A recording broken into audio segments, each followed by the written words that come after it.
Welcome, dear students. Students, today we will discuss reproduction in organisms. हमारा पहला जो topic है वो है लाइफ स्पैन. हमारे एनसीईआरटी में जो पहला टॉपिक है वो है life span.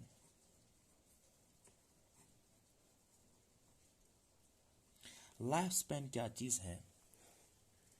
The period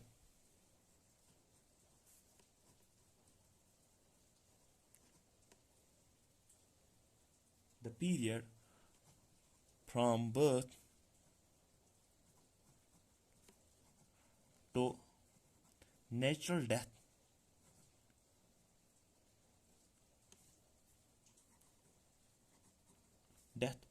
of an organism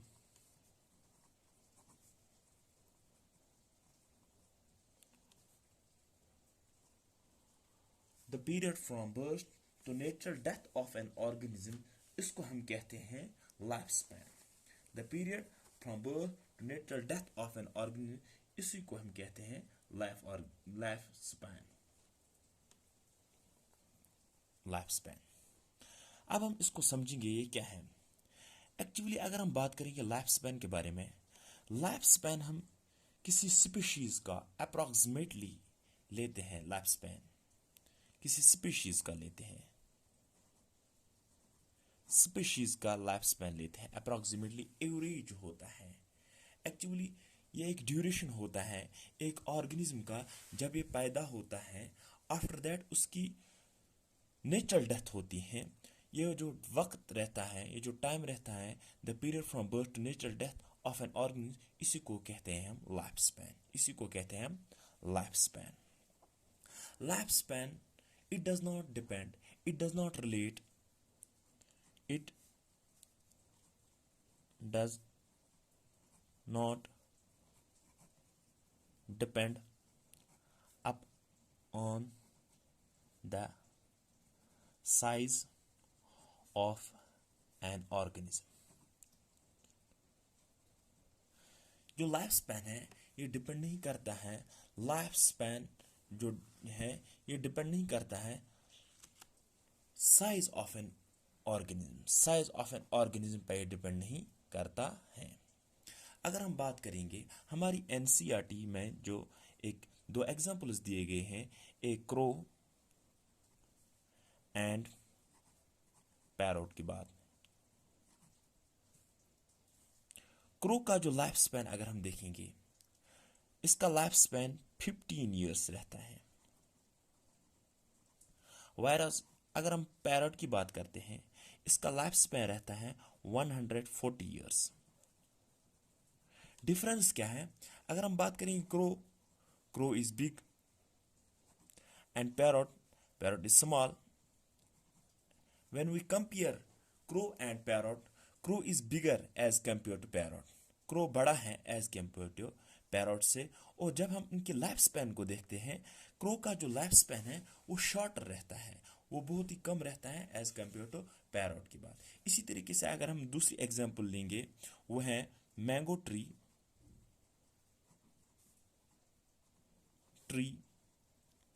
and peepal tree.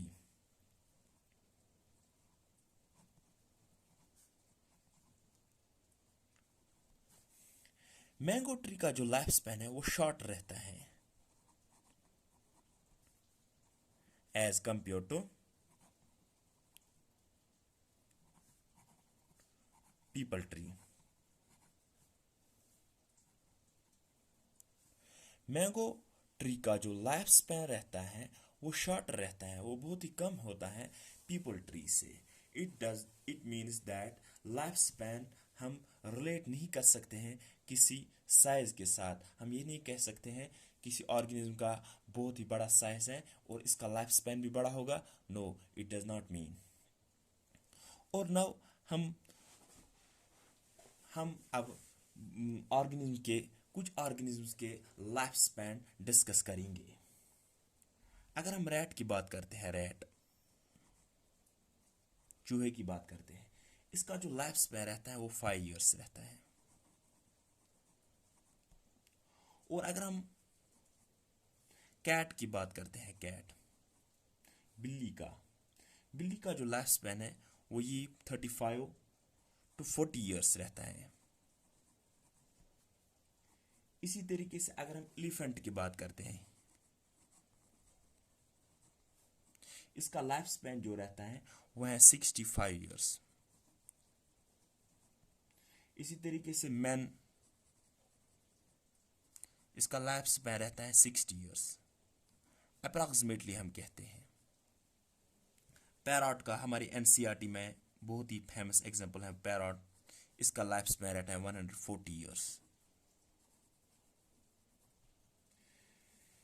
Banyan tree की बात करते हैं, बेनियन ट्री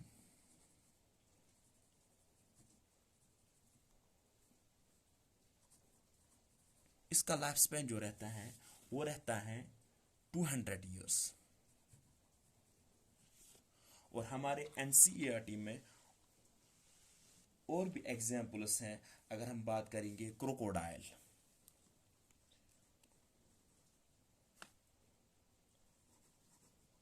क्रोकोडाइल का लाइफ स्पैन जो रहता है वो है 60 ईयर्स। क्रोकोडाइल का लाइफ स्पैन जो है वो रहता है 60 ईयर्स। इसी तरीके से एक बेस्ट एग्जांपल है फ्रूट फ्लाई, इसका लाइफ स्पैन जो रहता है वो 2 वीक्स रहता है, 2 वीक्स रहता है। इसी तरीके से अगर हम बात करेंगे टोरटाइज की, टोरटाइज का जो लाइफ स्पैन है वो रहता है 100 to 150 ईयर्स। और बहुत सारे, अगर हम बात करेंगे बटरफ्लाइज की,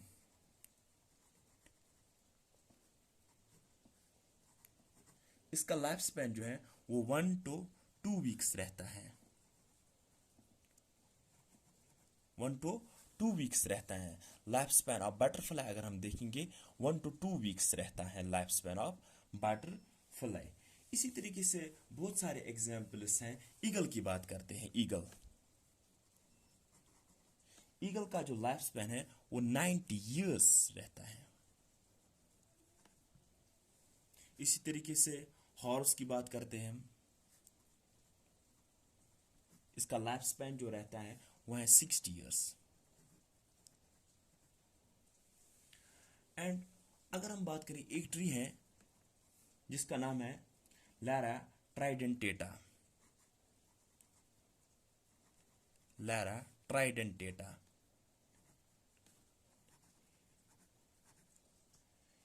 ये ओल्डेस्ट प्लांट है, ओल्डेस्ट प्लांट है ये। और oldest plant found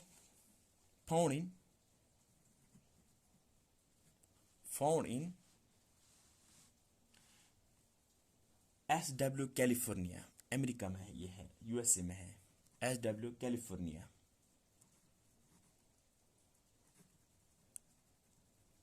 USA।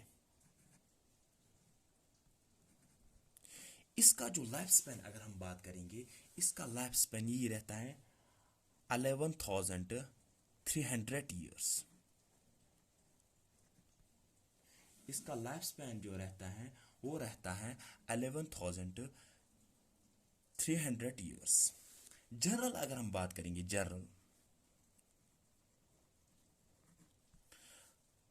Plants का जो लाइफ स्पैन है,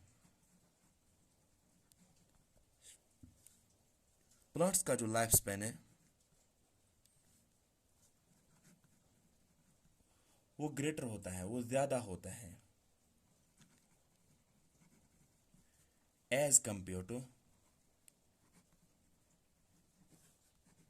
एनिमल्स। एनिमल्स का लाइफ स्पैन बहुत ही शॉर्ट रहता है एज कंपेयर टू प्लांट्स। इसी तरीके से now we will discuss reproduction. हम डिस्कस करेंगे रिप्रोडक्शन क्या है।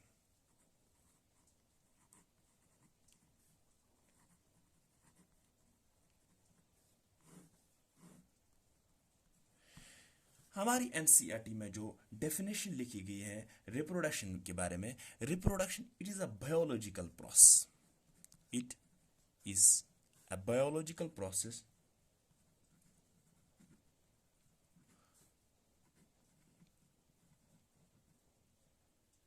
इन विच जिसमें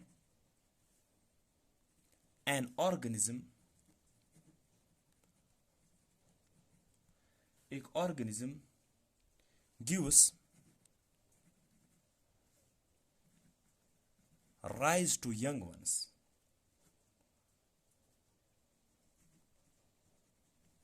young ones rise to gives young ones rise gives rise to young ones similar to itself.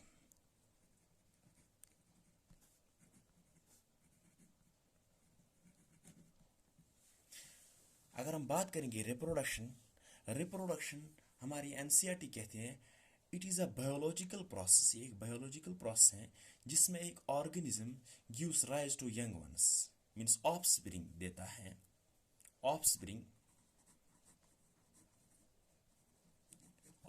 Means जो न्यू जनरेट होता है, न्यू जनरेट ऑर्गेनिज्म जो होता है उसी को कहते हैं हम offspring. It is a biological process जिसमें एक organism gives rise to young ones, अपनी ही ऑफ को दूसरा देता है. फॉर एग्जाम्पल इसमें अगर हम बात करेंगे बायोलॉजिकल प्रोसेस जिसमें एक organism gives rise to young ones. Reproduction क्यों करता है एक ऑर्गेनिज्म? बिकॉज क्योंकि ये इसलिए करता है, रिप्रोडक्शन ऑर्गेनिज्म इसलिए करते हैं in order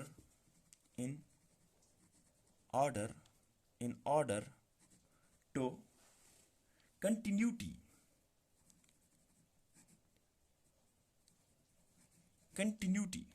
its species.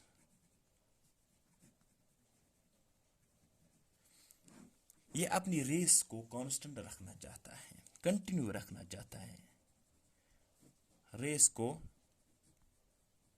Continue रखना चाहता है. ऑर्गेनिज्म इसीलिए रिप्रोडक्शन करता है in order to continue its species, as we know that reproduction इसी को कहते हैं बायोलॉजिकल प्रोसेस जिसमें एक ऑर्गेनिज्म अपना दूसरा कॉपी करता है, अपना दूसरा देता है. यूजुअली अगर हम बात करेंगे there are two modes of reproduction. Usually अगर हम बात करेंगे two modes of reproduction.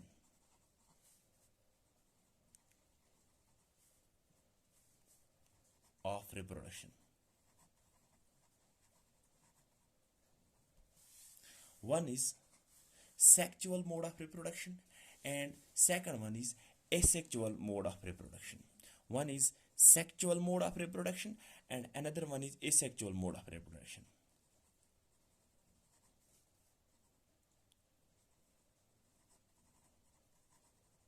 Sexual reproduction and another one is asexual reproduction.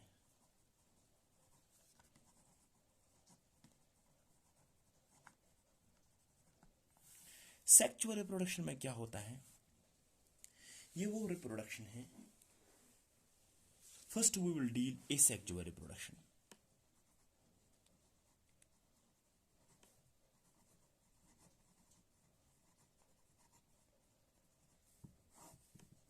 Briefly हम डिस्कस करेंगे एसेक्चुअल रिप्रोडक्शन क्या चीज होता है.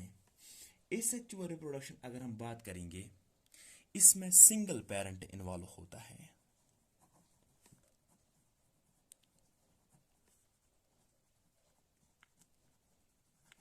सिंगल पेरेंट इन्वॉल्व होता है. It is that type of reproduction in which जिसमें एक सिंगल पेरेंट इन्वॉल्व होता है. ये वो टाइप रिप्रोडक्शन है, वो किस्म रिप्रोडक्शन है जिसमें एक सिंगल पेरेंट इन्वॉल्व होता है.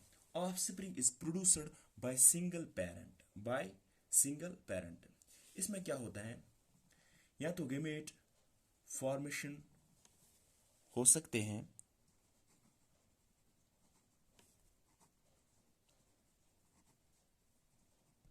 गेमेट्स फॉर्मेशन हो सकते हैं या विदाउट formation of gametes.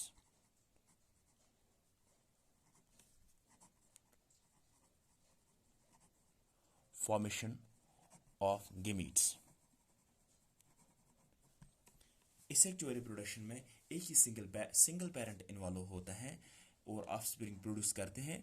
इसमें क्या होता है, या तो इसमें गेमेट्स फॉर्मेशन हो जाते हैं या तो इसमें कभी कभार गेमेट्स फॉर्मेशन नहीं होते हैं। ज़्यादातर तो इसमें गेमेट्स फॉर्मेशन नहीं होते हैं। और अगर हम बात करेंगे एसेक्सुअल रिप्रोडक्शन में, ये क्विक एसेक्सुअल रिप्रोडक्शन है, ये क्विक प्रोसेस है, वेरी क्विक प्रोसेस।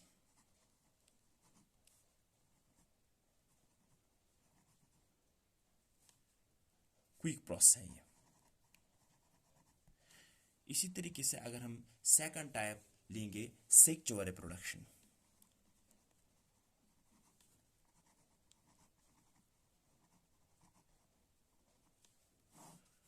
ये वो टाइप रिप्रोडक्शन है, ये वो मोड ऑफ रिप्रोडक्शन है जिसमें टू पेरेंट इन्वॉल्वमेंट होते हैं, टू पेरेंट्स इन्वॉल्व होते हैं,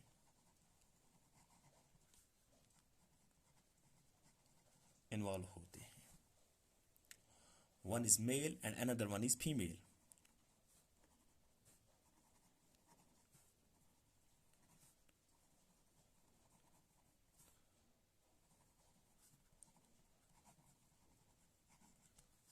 one is male and another one is female. ये नेसेसरी नहीं है कि एक सेक्सुअल रिप्रोडक्शन करने के लिए एक मेल होना चाहिए और एक दूसरा फीमेल्स होनी चाहिए। मीन्स कि ये ज़रूरी नहीं है कि एक सेक्सुअल रिप्रोडक्शन करने के लिए डिफरेंट इंडिविजुअल्स होनी चाहिए। It does not different individuals होनी चाहिए। यह ज़रूरी नहीं है कि एक सेक्सुअल रिप्रोडक्शन करने के लिए डिफरेंट इंडिविजुअल्स होनी चाहिए। हाँ, डिफरेंट इंडिविजुअल्स भी हो सकते हैं, या एक ही इंडिविजुअल में बोथ सेक्स गेमेट भी मेल गेमेट भी पाया जाता है और फीमेल गेमेट्स भी पाए जाते हैं। मीन्स कि अपोजिट सेक्स होते हैं। इन सिंपल सेक्सुअल रिप्रोडक्शन में अपोजिट सेक्स होते हैं, अपोजिट सेक्स। और इसमें क्या होता है, फ्यूजन होता है, इनका फ्यूजन होता है आपस में, fusion of male and female gametes. Fusion जब होता है मेल एंड फीमेल गेमेट्स का, यह कहलाता है सेक्सुअल रिप्रोडक्शन। इसी को कहते हैं हम called sexual reproduction.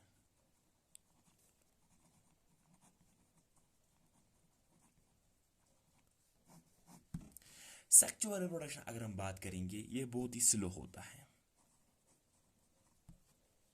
And also it is complicated.